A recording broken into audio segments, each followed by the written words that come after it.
So yan mga guys, luto na po ito. Ang ating banana Q. So tatanggalin natin isa-isa na. Dahil luto na to at ito na yung ating merienda sa hapunan.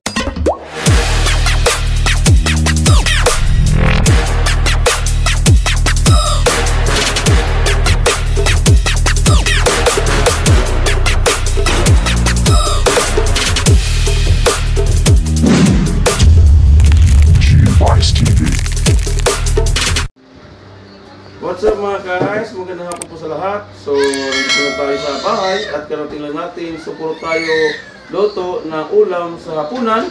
So, kakaiba ang lulutuin natin ngayon. Ito na may tinatawag na merienda sa hapunan. So, magluto tayo na tinatawag na banana Q. So, yan ang saging saba. So, nabalatan na po at ito, patuloy po ang pagbabalat. So, yan ating gagawin itong tinatawag na banana Q. Simpleng luto lang ang gagawin natin ito ngayon. Ito'y pang merienda lang ito, hindi ito pang ulam. So lagi na lang tayo nagluto ng pangulam sa hapunan o pangulam sa tanghalian. Ito naman kakaiba. Tayo naman ang magluto ng merienda sa hapunan. So yan mga sangkap, andyan na yung mantika at yung asukal. Ayan, napakasimpleng luto lang po ito. So tara, tayo na magsimulang magprito nito at kasama yung asukal. So yan, maglagay na po tayo ng mantika sa kawali. Yan, sa ano? Tinda? Tinda? Yan po ay painitin natin at maya-maya ay lagyan po natin ng asukal na pula. So ganoon lang po kasimple yung ating luto ngayon. Lutong pang merienda. Yan, mainit na po yung mantika. So maglagay na po tayo ng asukal na pula. So yan, ang asukal na pula. So hantay lang natin siyang matunaw yung asukal bago natin ilagay yung banana. So ganun po ang proseso natin sa pagluto ng banana Q. So hantay lang natin matunaw, lumutang. Pag lumutang na yung asukal, saka natin ilagay yung banana, ang saging saba.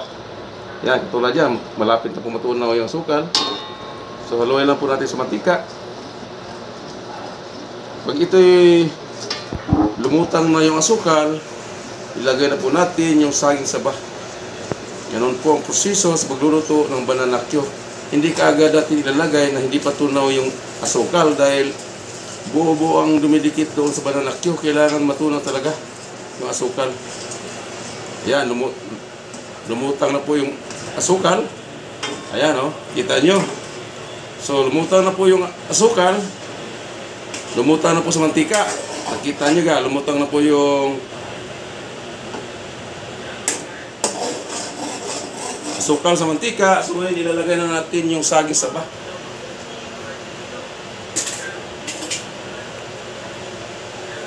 Ganun po ang proseso natin sa pagluto ng banana Q. So ilagay na po natin yung saging saba. Yan.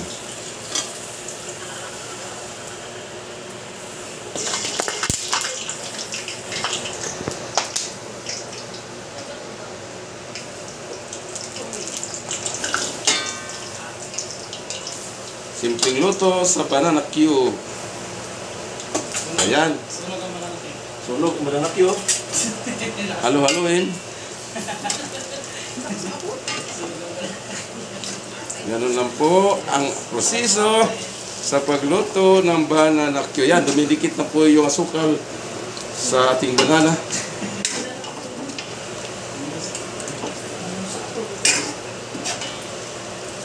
Yan, banana Q na po siya. Maya-maya maluluto na po yung banana.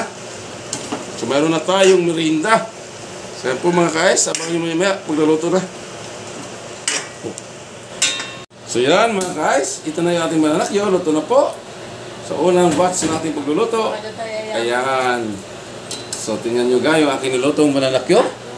Kung gaano kasarap nito, balot na balot sa asukal.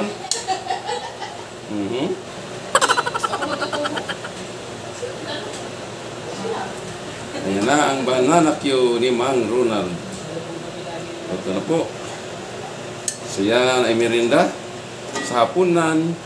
Hindi ulam sa hapunan. So yan mga guys, luto na po. Yung ating unang nilulutong banana Q. So mayroon pa kasunod. Yan.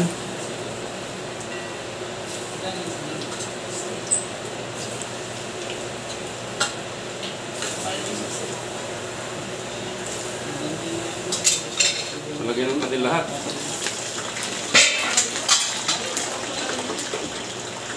So haluin lang po yan. Kasama yung asukal para dumikit ang asukal sa banana, sa saging saba.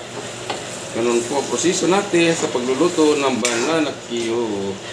Ito na mga guys.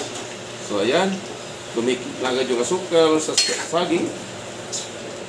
So maya-maya na konti at ating lutuin muna ang saging bago mo natin kakain. So ayan. Ganon kasimple ang pagluto ng banana Q. Tulad ng sinasabi ko, basta't may lulutuin, marunong tayo magluto.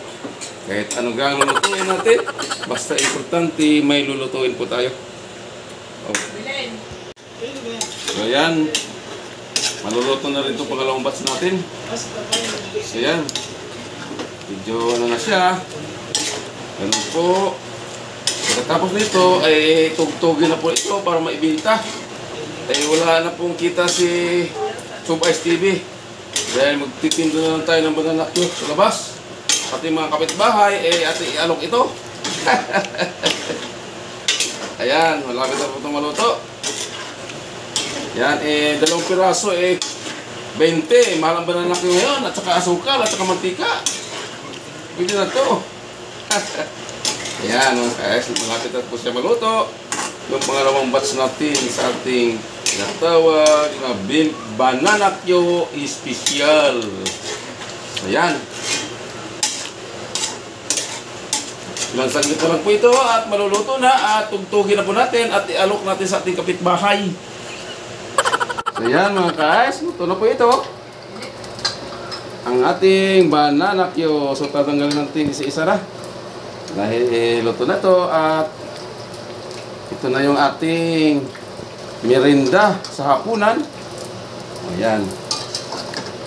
So, banana Q ni Mang Ronald.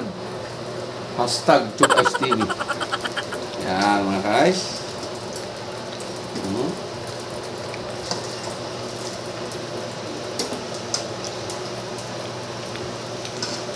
Banana Q.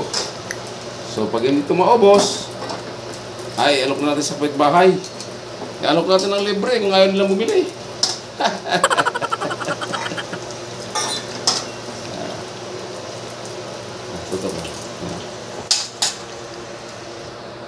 So, yan po mga guys. Luto na po yung ating banana Q. So, shout out po sa lahat ng aking mga salid viewer na patuloy na baybay sa aking channel. Sa aking kasamahang mag-iilo, sa aking customer sa hilo, sa aking kagrupo Unity Love Team. Tikman nyo yung banana Q. #ChubIceTV. So hanggang dito na lang. Thanks for watching. God bless us and bye-bye. Go, go, go, go, go, go, go, go, go, go, go, go, go, yeah, go, go, go. Hustle hard, hustle every single day.